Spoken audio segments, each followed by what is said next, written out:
ओम शांति। ओम शांति। ओम शांति। 29 अप्रैल 2022 ईश्वरीय महावाक्य। मीठे मीठे प्यारे प्यारे शिव परमपिता परमात्मा ने, निराकार गीता के भगवान ने हम मीठे मीठे प्यारे प्यारे बच्चों से ईश्वरीय महावाक्यों में कहा, मीठे बच्चे, कुछ भी सहन करना पड़े लेकिन इस अंतिम जन्म में पवित्र ज़रूर बनना है। बाप को पवित्रता की ही मदद चाहिए। प्रश्न बाबा ने दिया, अंतिम दृश्य कौन सा होगा जिसे समझने के लिए अच्छी विशाल बुद्धि चाहिए। उत्तर में बाबा ने कहा, अंतिम दृश्य सबके वापस जाने का है। कहा जाता है राम गयो रावण गयो। बाकी सृष्टि की सफाई करने वाले, नई दुनिया की तैयारी करने वाले थोड़े बचेंगे। उसे ही फिर महाप्रलय कह दिया है ना। बाबा कहते महाप्रलय होती नहीं ना, ये दुनिया खाली होती ना, वो दुनिया खाली होती, कुछ एक मुट्ठी भर मनुष्य आत्माएं बचते हैं जिनके द्वारा फिर नई दुनिया की तैयारी होती है ना। तो बाबा कहते हैं थोड़े बचेंगे, हम भी जाएंगे, फिर जहाँ जीत वहाँ जन्म होगा। भारत में ही जीत होगी, बाकी सब खलास हो जाएंगे। राजाएं आदि जो धनवान होंगे वह बचेंगे जिनके पास हमारा जन्म होगा। आज बाबा ने क्लियर कर दिया कि कैसे सतयुग में आएंगे और कैसे कलयुग के अंत में चलेगा ड्रामा, है ना। मैं फिर से रिपीट करना चाहूँगी, बाबा ने आज बहुत ही गुहा राज बताया है। बाबा ने आज का प्रश्न दिया है अंतिम दृश्य कौन सा होगा जिसे समझने के लिए अच्छी विशाल बुद्धि चाहिए। उत्तर में बाबा ने कहा अंतिम दृश्य सबके वापस जाने का है। बाबा ने कई बार कहा है कि होलसेल में मौतें होंगी, है ना, शरीर छूटेंगे, बिल्कुल एकदम ऐसे जाएंगे इकट्ठे मनुष्य आत्माएं जो शरीर छोड़ेंगी, है ना। कहा जाता है राम गयो रावण गयो। बाकी सृष्टि की सफाई करने वाले, नई दुनिया की तैयारी करने वाले थोड़े बचेंगे। हम भी जाएंगे, फिर वहाँ जहाँ जीत वहाँ जन्म होगा। भारत में ही जीत होगी, बाकी सब जो भी हम देख रहे हैं वह सब खलास हो जाएंगे। राजाएं आदि जो धनवान होंगे वह बचेंगे जिनके पास हमारा फिर जन्म होगा। फिर हम सृष्टि के मालिक बनेंगे। यह समझने के लिए विशाल बुद्धि चाहिए। और आपने सुना भी और भक्ति में देखा भी कि कृष्ण का जितना नाम बाला है उतना उनके माता पिता का बाला नहीं है। क्यों नहीं है? क्योंकि वो कृष्ण बिल्कुल प्योर सोल, एकदम पवित्र आत्मा, पवित्र तन के साथ आती है। लेकिन जो पेरेंट्स होते हैं, जो माता पिता होते हैं, वो इस दुनिया के होते हैं, है ना। तो माता पिता भी प्योर बुद्धि, शार्प बुद्धि बाबा के बच्चे ही होते हैं, ब्राह्मण बच्चे ही होते हैं, लेकिन उनका तन तो विकार से होता है ना। फिर वो बाद में युगल आपस में जो है बहुत प्योरिटी के साथ रहते हैं। तो फिर उनके द्वारा जन्म होगा। फिर जब वो शुरुआत होगी उस युग की, तब फिर उनका भी शरीर छूट जाता है ना। तो यह बातें बुद्धि से समझने की हैं। बाबा कहते हैं बहुत विशाल बुद्धि चाहिए। गीत है बाबा का आज, नयनहीन को राह दिखाओ प्रभु। कौन सा नयन? क्या ये स्थूल नेत्रों की बातें हैं? नहीं। नयनहीन माना जो हम विस्मृति को गए, जो नयन के बारे में हम भूल गए, उस नयन से ही फिर सब कुछ इस संसार में दुख का शुरुआत हुआ, है ना। हम जो हैं उस बात को हम भूल गए, और जो हम नहीं हैं उस बात को हमने खूब याद रखा ना। हम एक्चुअल में कौन हैं? आत्माएं हैं, शरीर नहीं है। लेकिन हमने क्या किया? आत्मा को भूल शरीर को अपना सब कुछ मान लिया। बाबा कहते जो इस संसार में दिखाई नहीं देता उसे तू याद करो, जो इस संसार में दिखाई देता है उसे तू भूल जा, है ना। जो सार वाला है वो सूक्ष्म है, और जो बेसार वाला है वो साकार है, दिखाई देने वाला है। ये सब बातें समझने की हैं। बाबा ने इसीलिए कहा गीत है आज का, नयनहीन को राह दिखाओ प्रभु। अच्छा, ओम शांति। बच्चों ने गीत सुना, कहते हैं हे प्रभु हम अंधे हैं, दर दर पग पग ठोकरें खाते रहते हैं। अपने को आप ही कहते हैं कि हम अंधे की औलाद अंधे हैं। हे प्रभु आओ गुरुओं के दर, मंदिरों के दर पर, नदियों के दर पर धक्के खाते रहते हैं। कहते हैं ना, ऊंचा तेरा द्वार, शक्ति दे माँ, शक्ति दे माँ, शक्ति दे माँ। तो इस तरह से ना जाने कैसे कैसे गाने भी बने हैं ना। तो बाबा कहते देखो मंदिरों के दर पर, नदियों के दर पर धक्के खाते रहते हैं, अर्थ तो नहीं जानते कि हमारा वह बाप है। प्रभु को भी अनेक नाम दे दिए हैं, कहते हैं निराकार नाम रूप से न्यारा है। अब नाम रूप से न्यारी तो कोई चीज़ होती नहीं है। पानी को भी यदि हम ग्लास में डालें तो उसका रूप आकार सब बन जाता है। उसको हम आइस बना सकते हैं तो उसको कठोर भी हो जाता है, फिर उसको धूप में रख दो तो वो पिघल भी जाता है। ना जाने कितने स्वरूप बन जाते हैं, कितने आकार बन जाते हैं। तो बाबा कहते हैं इस संसार में जो हम शब्द बात करते हैं, जो बाचाल हैं, जो हमारी वाणी है, उनका भी आकार है, वो भी एक दूसरे को छूती है। कोई विदेश में बैठा रेडियो तार के द्वारा अपनी आवाज़ को पहुंचा सकता है, तो उस आवाज़ का भी तो रंग रूप है। तो बाबा कहते ऐसा हो ही नहीं सकता कि कोई भी नाम रूप से न्यारा हो। फिर कह दिया परमात्मा को नाम रूप से न्यारा। बाबा कहते कोई चीज़ नहीं हो सकती। तुम कहते हो परम पिता परमात्मा कब नाम रूप से न्यारा हो सकता है क्या? मनुष्य यह तो आपे ही गाते रहते हैं कि हम अंधे हैं। बाबा कर जब रास्ता बताते हैं तो सज्जे हो जाते हैं। बाप जो ज्ञान का सागर है वह तुम बच्चों को पढ़ाते हैं। मुक्ति जीवन मुक्ति का रास्ता बताते हैं, और कोई भी साधु संत सन्यासी मुक्ति जीवन मुक्ति का रास्ता नहीं बता सकते। तो उनको गुरु कैसे कह सकते? ड्रामा में उनका पार्ट है। भारत को पवित्रता पर थमाना है। भल पवित्र तो रहते हैं परंतु ज्ञान योग से नहीं पवित्र बनते। दवाई खाकर इंद्रियों को मुर्दा बना देते हैं। इसमें कोई ताकत नहीं। ताकत तो तब मिले जब गृहस्थ व्यवहार में रहते व स्त्री पुरुष दोनों स्वयंवर रच शादी कर फिर पवित्र रहें। उसको कहा जाता है बाल ब्रह्मचारी युगल। यहाँ भी बाप से बल मिलता है। परमपिता परमात्मा ही आकर पवित्र मार्ग स्थापन करते हैं। सतयुग में देवी देवता पवित्र प्रवृत्ति मार्ग वाले थे। ऐसा नहीं था कि वो घर गृहस्थ में नहीं थे, सब था, लेकिन धर्म भ्रष्ट कर्म भ्रष्ट नहीं था। धर्म श्रेष्ठ और कर्म श्रेष्ठ था। प्रवृत्ति तो था। तो बाबा कहते हैं सतयुग में देवी देवता पवित्र प्रवृत्ति मार्ग वाले थे। उनको पवित्र रहते भी बच्चे थे। मनुष्य यह नहीं जानते कि परम पिता परमात्मा कैसे बैठ उन्हों को ताकत देते हैं, जो घर गृहस्थ में रहते भी नग्न नहीं होते। द्रौपदी ने पुकारा था कि यह दुशासन हमको नग्न करते हैं। ऐसे यहाँ भी बहुत बच्चियाँ पुकारती हैं। अब परमात्मा आकर 21 जन्मों के लिए नग्न होने से बचाते हैं। द्रौपदी कोई एक नहीं थी।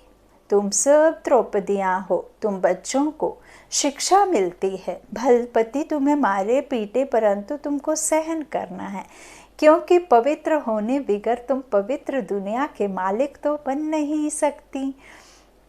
फिर कई समझते हैं कि हम कोई बाबा के रूल को फॉलो कर लें, हम कपड़े वस्त्र आदि बाबा के हिसाब से पहन लें, हम सात्विक भोजन कर लें, हम खुद का बनाया खा लें, हम नहा धो के बाबा के योग में बैठें, इसे ही पवित्रता समझ लेते हैं, है ना। और फिर हम जा करके जो भक्ति में भी मंदिरों के ठोकरें गाते और व्रत पूजन पाठ जप तप करते, उसमें भगवान मिलता है। इस तरह से बाबा कहते हैं खान पान वस्त्र आदि तो ठीक है, लेकिन जो सहन करना है वो मेरा ज्ञान सुनकर के जो मेरे और अपने धर्म वाले बच्चे नहीं हैं वो क्रिटिसाइज़ भी करेंगे, मज़ा भी उड़ाएंगे और आपको पागल भी करार देंगे, नास्तिक भी कहेंगे और ना जाने क्या क्या आपको कहेंगे मेरे प्रति लेकर के मेरे बच्चों को। तो वो सब सहन करना है और पवित्र रहने के लिए बाबा कहते हैं मार खानी पड़े तो खाओ, है ना। बाबा कहते हैं इस तरह से तभी पवित्र दुनिया के मालिक तो बन नहीं सकती। अगर कोई पवित्र नहीं रहेगा तो बिना पवित्रता के तो कोई पवित्र राजधानी में जाएगा नहीं। बाबा कहते हैं कल्प कल्प तुम माताएं ही शिव शक्तियाँ बनी हो। कलश रखा है ना माताओं पर, तो जगत अम्बा सरस्वती की शेर पर सवारी दिखाते हैं। यह भी महिमा तुम्हारी है। यह है ही पतित दुनिया अथवा आसुरी दुनिया, पावन दुनिया माना ईश्वरीय दुनिया। तो राम आकर राम राज्य स्थापन करते हैं। पवित्रता फर्स्ट। काम विकार कितना बलवान है। अच्छे अच्छे मनुष्य भी कह देते हैं पॉसिबल है जो कोई पवित्र रह सके। अरे सतयुग में देवी देवताएं संपूर्ण निर्विकारी थे। तुम महिमा गाते हो, आप सर्वगुण संपन्न हो। हम नीच पापी हैं। मैं मूर्ख हलकामी, तुम सेवक, मैं सेवक तुम स्वामी। ऐसे करते हैं ना, आरतियों में गाते हैं तन मन धन सब कुछ है तेरा। तो इस तरह से हम निर्गुण और तुम सर्वगुण संपन्न, तो किसके सामने गाते हैं? निर्विकारी देवी देवताओं के चित्रों के सामने, है ना, क्योंकि वो वैसे थे। बाबा कहते हैं तो उनको बनाने वाला कोई तो होगा ना।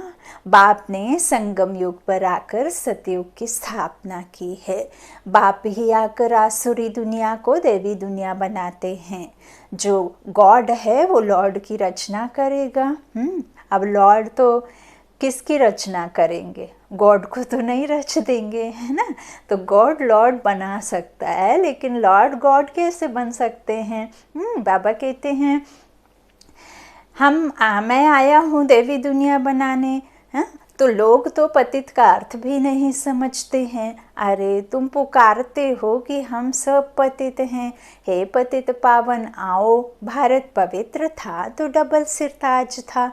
अब तुम हर एक की बायोग्राफी को भी जानते हो। अब तुम बाप के बने हो। तुमको गॉड फादर की बुद्धि में याद आता है। गॉड फादर ही बुद्धि में याद आता है ना। बाप, वह बाप निराकार है, अदृश्य है, परम धाम में रहने वाले हैं। वह निराकार जन्म मरण से न्यारा है ना। तो ऐसे बाप को बिल्कुल नहीं जानते। बाबा कहते हैं मनुष्य इस समय बहुत दुखी है। मौत को देखो कितना डर लगता है। मौत का देखो कितना, सबसे जास्ती डर किस बात का है? मौत का। अब बाप कहते हैं मौत सामने खड़ा है। पहले खून की नदियाँ बहेंगी, फिर दूध की नदियाँ बहेंगी। अब बाप तुमको विषय सागर से निकाल क्षीर सागर में ले जाते हैं। यहाँ सब क्या है? लून पानी है। वहाँ क्षीर सागर में ले जाते हैं, है ना। बाबा कहते हैं लक्ष्मी नारायण क्षीर सागर सतयुग में है। यहाँ तो दूध पीने के लिए भी नहीं मिलता, पाउडर मिलता है। सतयुग में कोई चीज़ की कमी नहीं रहती। बरोबर भारत पहले स्वर्ग था, अभी नर्क है। और ज़्यादा इस पर विश्वास नहीं होता तो थोड़ा सा अपने बड़े बुज़ुर्गों से, अपने माता पिता से, अपने आजे पराजे से बैठ कर के पूछो तो वो बताएंगे कि किस तरह से हमारे यहाँ पे सोना कितना था, ज़मीन जायदाद कितनी थी, अनाज कितना होता था, एक एक के पास कितना धन होता था, कितना मिल्क होता था घर में।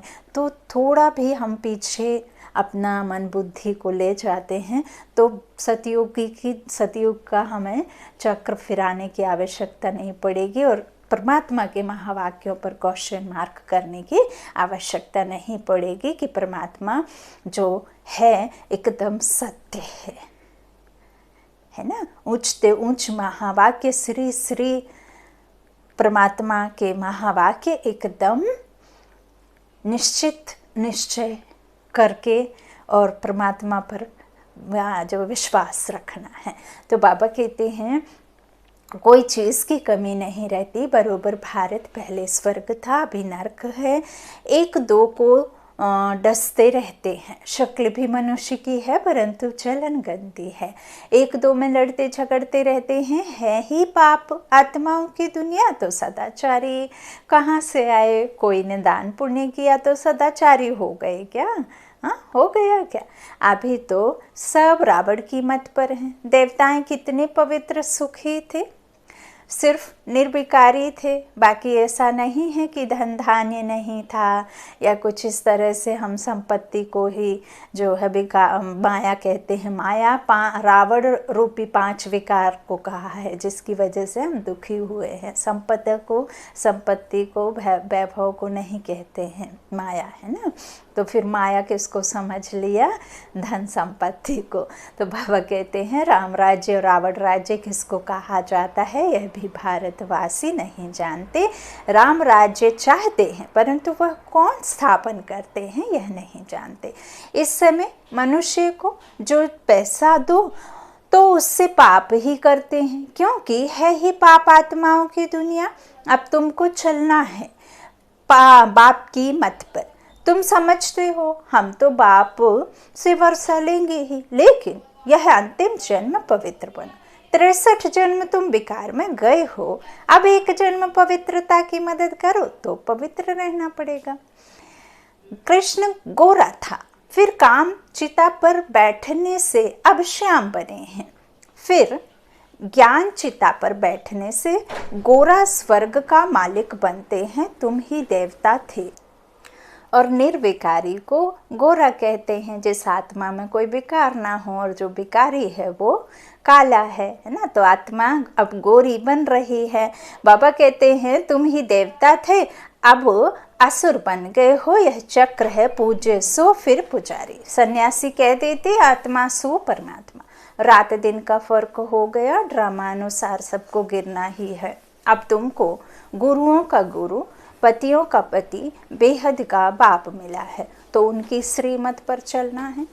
परम पिता परमात्मा को तो मानते हो ना, शिव जयंती भी मनाते हैं परंतु समझते नहीं। तो शिव बाबा ने क्या आकर किया, कैसे किया? सोमनाथ का इतना बड़ा मंदिर बनाया है। जरूर भारत में ही आए हैं, कैसे आया, क्या किया, कुछ भी बता नहीं सकते और ना ही पता है। यह भी परंपरा से चला आता है। अब बताएं भी कैसे? जो है वही तो बताएगा, है ना। जो जैसा है वो वैसा बताएगा। वो खुद गिरते आए तो उठाने की बात ही नहीं है, उठाएगा वो जो कभी गिरा ही नहीं है ना। तो प्योरिटी का जो लेसन बताएगा, जो पार्ट पढ़ाएगा, वो एवर प्योर रहने वाला ही बताएगा। जो खुद अनप्योर होते हैं वो कैसे प्योरिटी में ले जाने वाला हमें सबक सिखाएंगे, है ना। कैसे नॉलेज देंगे? तो नॉलेजफुल तो वो है जो एवर प्योर है। तो बाबा कहते हैं यह भी परंपरा से चला आता है। गंगा का मेला, कुंभ का मेला कहते हैं, परंपरा से चला आता है। यह सब उल्टा बताते हैं। क्या सतयुग से ही दुनिया पतित थी? तो कुछ बताते हैं, अर्थ कुछ भी नहीं समझते। इसको भक्ति मार्ग कहा जाता है। क्राइस्ट आया, फिर कब आएगा कोई को पता ही नहीं है। प्रदर्शनी में तुम हजारों को समझाते हो, फिर भी कोटों में कोई में भी कोई विशेष आत्मा बाबा ने कहा है। तो बाबा कहते हैं समझाओ भल कितनों को, लेकिन कोटों में कोई में कोई निकलता है। अभी तुम बेहद के बाप से बेहद का वर्षा पाते हो। तुम जानते हो अभी दुनिया बदल रही है। तुम कहते हो कि हम सन्यासियों को भी पवित्र रहकर दिखाएंगे। आगे चलकर वे लोग भी मानेंगे कि इन्हों को शिक्षा देने वाला परमपिता परमात्मा है। तुम सिर्फ यह सिद्ध कर बताओ कि बाप सर्वव्यापी नहीं है। गीता श्री कृष्ण ने नहीं गाई है तो उनकी एकदम आबरू चट हो जाए। यह सब पिछाड़ी में होगा। तुम बच्चे अभी समझते हो परमपिता परमात्मा हमारा बाप है। पहले सूक्ष्म वतन में ब्रह्मा विष्णु शंकर यह रचना रचते हैं। वह भी कब रचते हैं? जब स्वयं परमात्मा आते हैं। ये परमात्मा की रचना है ना। तो वो आते तभी रचते। उसके पहले ये रचना भी नहीं। तो बाबा कहते पहले सूक्ष्म बतन में ब्रह्मा विष्णु शंकर यह रचना रचते हैं। ब्रह्मा है प्रजापिता, ब्रह्मा ही ब्राह्मण पैदा करते हैं। ब्राह्मण वर्ण है सबसे ऊंचा। शिव बाबा के मुख वंशावली ब्राह्मण, कुख वंशावली नहीं, वह है कुख वंशावली। बाप की श्रीमत पर चलने से तुम पावन बनने वाले हो। देहदारियों को भूल जाना है, मेहनत है ना। अभी नाटक पूरा होता है, जो भी एक्टर्स हैं सब चले जाएंगे, बाकी थोड़े रहेंगे। राम गयो रावण गयो, बाकी बचेंगे कौन?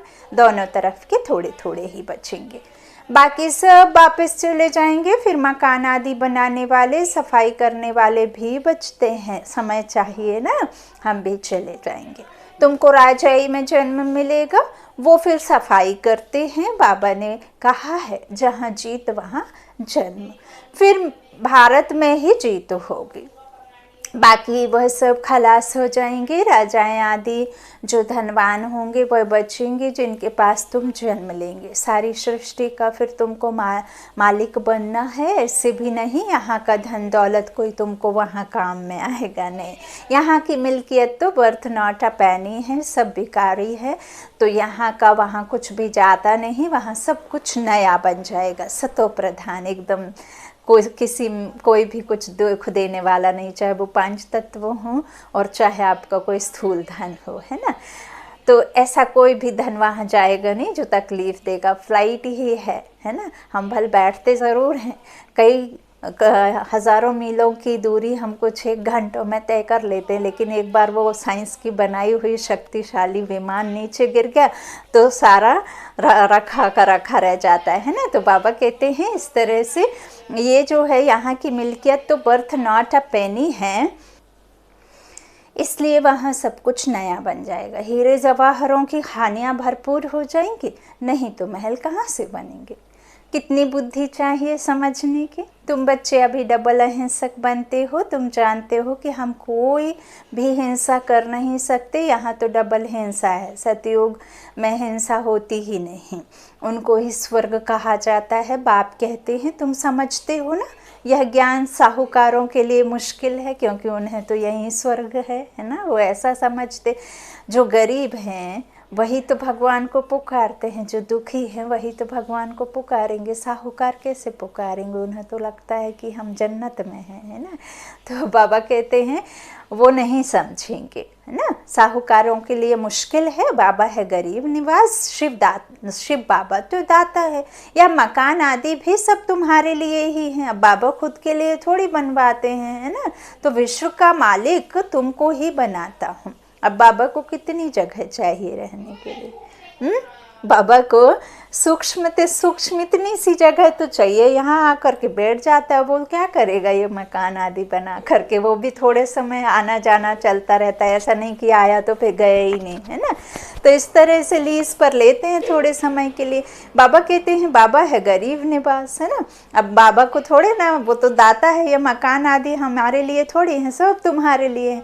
विश्व का मालिक तुमको ही बनाता, तो फिर मैं नए मकान में क्यों बैठूं? यह बाबा कहे हम तो नहीं बैठेंगे। बाबा कहते हैं मैं नहीं बैठता तो तुम कैसे बैठेंगे। शिव बाबा कहते हैं मैं अभोक्ता असोचता हूँ। अभोक्ता असोचता का क्या अर्थ है यह भी तुम जानते हो। अच्छा, मीठे मीठे सिकीला दे बच्चों प्रति माता पिता बाप दादा का याद प्यार और गुड मॉर्निंग।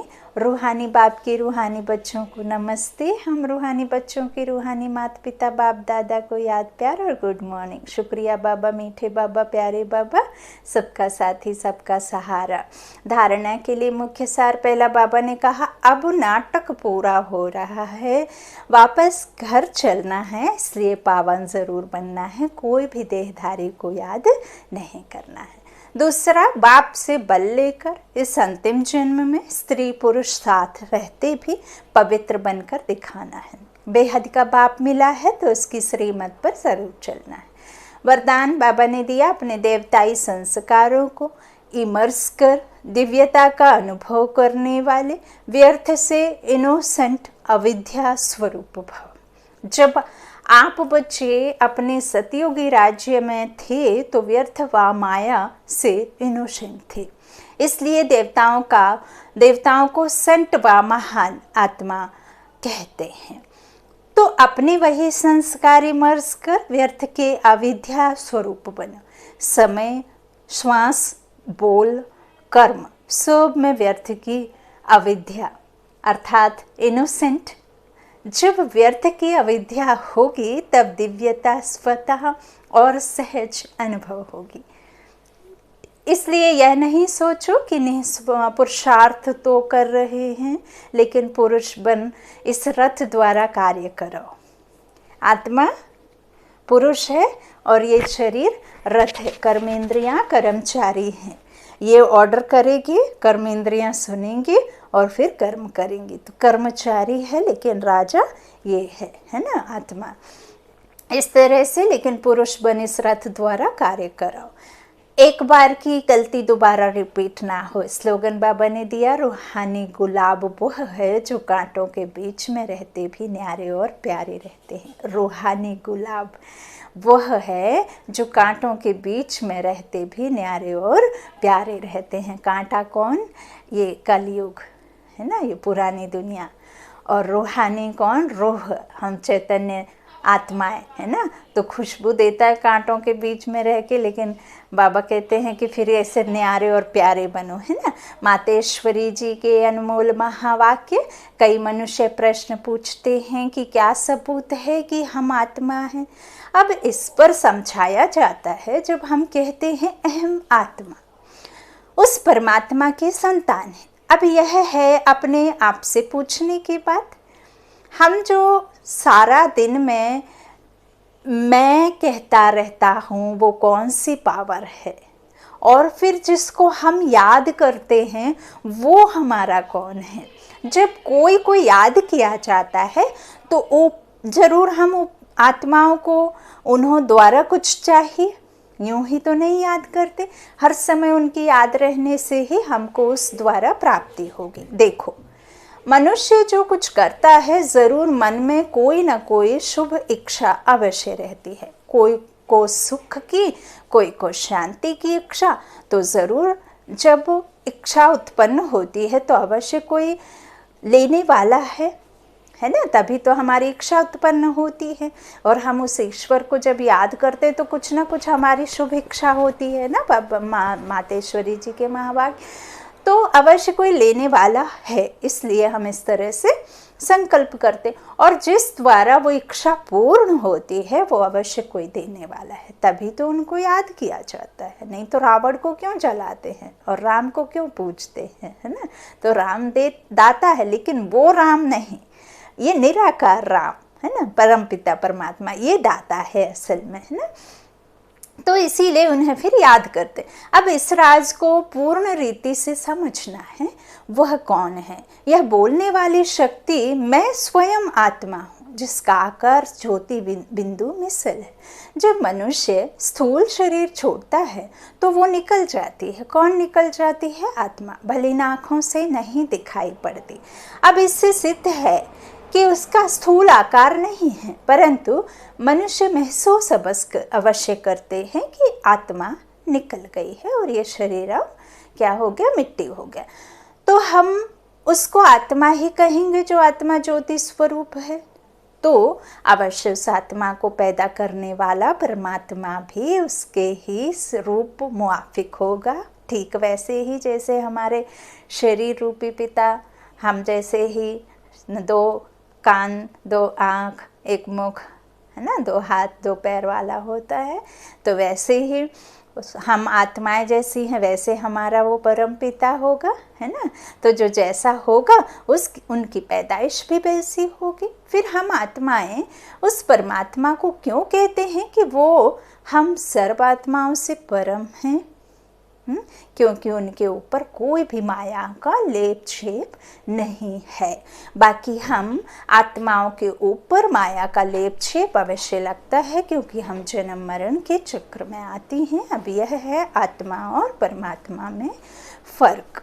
यही फर्क जो है हम और परमात्मा में है कि वो जन्म मरण से न्यारा है, वो गति दुर्गति में आते नहीं।